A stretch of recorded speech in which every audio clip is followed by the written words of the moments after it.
Bonjour à tous et bienvenue dans ce troisième épisode de Selecticast, le podcast dédié à la foncière cotée Selectirente. La semaine dernière, Selectirente annonçait ses résultats annuels, l'occasion pour nous de consacrer un épisode de podcast à ce thème. Je suis pour cela accompagnée de Jérôme Descamps, président de Selectirente Gestion, et de Dany Abiazar, le directeur administratif et financier de Selectirente Gestion. Messieurs, bonjour et merci d'être avec nous. Bonjour. Bonjour. Jérôme, avant d'entrer dans les chiffres, peux-tu nous donner une vue d'ensemble de l'exercice 2024 pour Selectirente ? Bien sûr, 2024 a été une année solide pour Selectirente. Nous avons maintenu des performances opérationnelles et financières robustes, malgré un contexte macroéconomique encore contraignant. La gestion disciplinée de notre portefeuille et notre structure financière renforcée, grâce notamment à notre refinancement de 80 millions d'euros en juillet 2024, nous permettent d'aborder 2025 avec confiance. Et quels ont été les principaux moteurs de cette performance ? Je pense que notre spécialisation dans les commerces de proximité en centre-ville y est pour beaucoup, notamment grâce à la granularité de notre portefeuille, à son pouvoir de diversification et à l'attachement des Français à ces petits commerces. Oui, en effet, nous avions évoqué dans les derniers podcasts le fait que les commerces de proximité n'allaient pas disparaître d'ici peu, et bien au contraire. Ils sont bien en train de se réinventer et de s'adapter aux nouvelles habitudes de consommation. Tout à fait. De plus, les consommateurs se déplacent de plus en plus à vélo, à pied ou en transport en commun. Ces mobilités douces, conjuguées à des grandes tendances de mutation du commerce en général, positionnent les commerces de proximité en particulier comme des investissements durables et performants. Merci Jérôme. Dany, entrons maintenant dans le détail des chiffres. Quel est l'état du patrimoine de Selectirente à fin 2024 ? Le patrimoine total de Selectirente est valorisé à 576 millions d'euros, soit une croissance de 1,6% à périmètre constant. Et peux-tu nous rappeler de quelle typologie d'actifs est composé le patrimoine ? Où est-ce qu'ils sont situés géographiquement également ? Le patrimoine de Selectirente, très granulaire, est composé de 397 actifs, totalisant une surface de 96 000 m² pour 510 baux. 95% de ce portefeuille est composé de commerces de centre-ville et le reste principalement de bureaux de centre-ville également.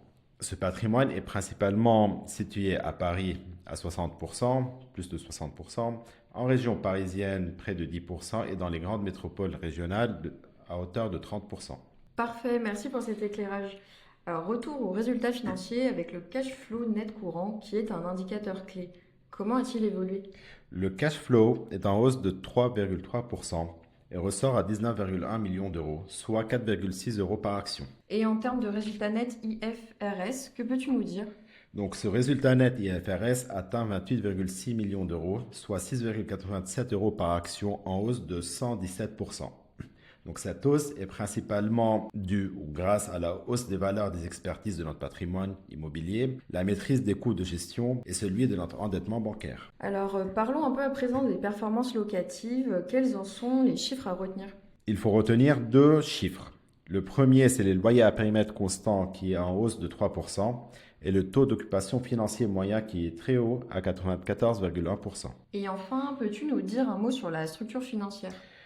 Bien sûr. Donc, en 2024, nous avons revu la structure financière de Selectirente. On a refinancé 80 millions d'euros de sa dette et on a converti ce refinancement en un financement durable qui est le premier SLL de la structure. Donc, notre taux d'endettement a baissé de 34,9%, qui est l'un des plus faibles du secteur dans les foncières européennes. Et le coût moyen de la dette sur l'année 2024 est très faible à 1,75%. Alors, compte tenu des réalisations de l'exercice 2024, est-ce qu'une hausse du dividende par action est à prévoir ? Oui, tout à fait. Donc, le conseil de surveillance de Selectirente a décidé de proposer à la prochaine Assemblée générale qui va se dérouler en mai 2025 un dividende au titre de l'exercice 2024 s'élevant à 4,10 euros par action, soit une hausse de 2,5% par rapport à celui de l'année dernière. Merci beaucoup, Dany. Jérôme, comment vois-tu l'année 2025 pour Selectirente ? Eh bien, nous comptons bien accélérer notre développement en restant sélectifs sur nos investissements et en poursuivant nos arbitrages afin d'optimiser encore notre patrimoine. Et vous avez également renforcé vos engagements ESG ? Absolument. La transformation de notre refinancement en Sustainability Linked Loan, le SLL, illustre notre volonté d'intégrer encore plus de critères environnementaux, sociétaux et de gouvernance dans notre gestion au quotidien. Enfin, je crois savoir que vous souhaitez renforcer chez Selectirente votre visibilité auprès d'investisseurs français et internationaux. Alors, comment comptez-vous vous y prendre ? Eh bien, cela passe par plusieurs actions de communication et de relations avec les investisseurs. tels que la rencontre avec de nouveaux investisseurs français et internationaux, l'animation de notre page LinkedIn et de notre site internet, la refonte de nos différents supports de communication ou l'adhésion à des plateformes pour augmenter notre visibilité, telles que la place des investisseurs par exemple, auprès des actionnaires individuels. Merci Jérôme, et bien tout cela augure de belles perspectives de développement pour l'année 2025. Tout à fait. Alors merci Jérôme et Dany pour ces éclairages. C'est maintenant la fin de notre podcast. Pour celles et ceux qui le souhaitent, vous pouvez consulter l'ensemble des résultats en détail sur le communiqué de presse qui est disponible sur le site internet de selectirante.com. On se retrouve très vite pour un nouvel épisode de Selecticast. À très bientôt.